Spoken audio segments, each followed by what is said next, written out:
নমস্কার, আবার চলে এসেছি নতুন একটা ভিডিও নিয়ে। আনফিল্টার্ড ফাল্গুনিতে সবাইকে স্বাগত।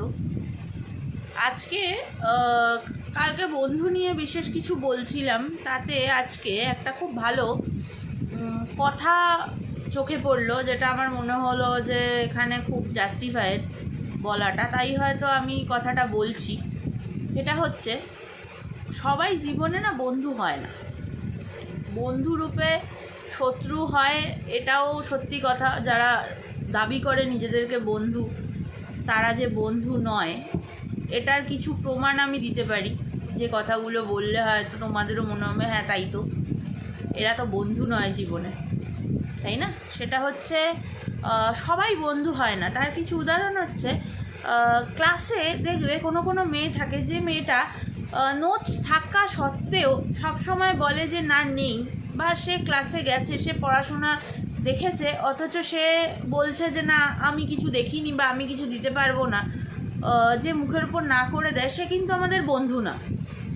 আমরা তাকে বন্ধু মনে করি। সে দাবি করে, ক্লাসে পড়লেই সবাই বন্ধু হয় না, সে দাবি করে যে আমি তোর বন্ধু, কিন্তু সে বন্ধু না।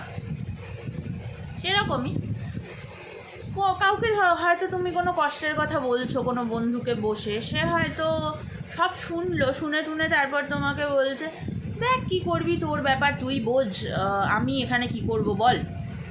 তারপরে সেই জিনিসটাকে নিয়েই অন্য বন্ধুদের সাথে যে খিল্লি করে, তোমারই আড়ালে তোমারই জিনিসপত্র যেগুলো তুমি শেয়ার করেছো কষ্টের কথা, সেগুলো নিয়ে খিল্লি করছে, না সে কিন্তু আমাদের বন্ধু নয়। আমরা তাকে বন্ধু মনে করে তার মনের গোপন কথা সব বলে দিচ্ছি, কিন্তু সে গোপন কথাগুলোকে নিয়ে কিন্তু আমার পিঠ পিছে কিল্লি করছে। এই জিনিসটা কিন্তু বন্ধুত্বের লক্ষণ নয়, সে আমার বন্ধু নয়। বন্ধু কারা হয়?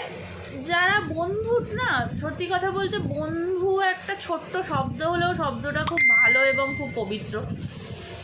বন্ধুত্বের সম্পর্কের থেকে বড় সম্পর্ক হয়তো দুনিয়ায় নেই। ভিডিও করতে করতে কি 1 মিনিট কি চাইছো? কি চাইছি? এটা কি? তোমার মেসেজ আসছে, আমি কি করবো? তা ফোনটা চাইছো তো তুমি? না, তাহলে আমি তোকে একটা জিনিস বলবো ভাবছিলাম। আমার একটা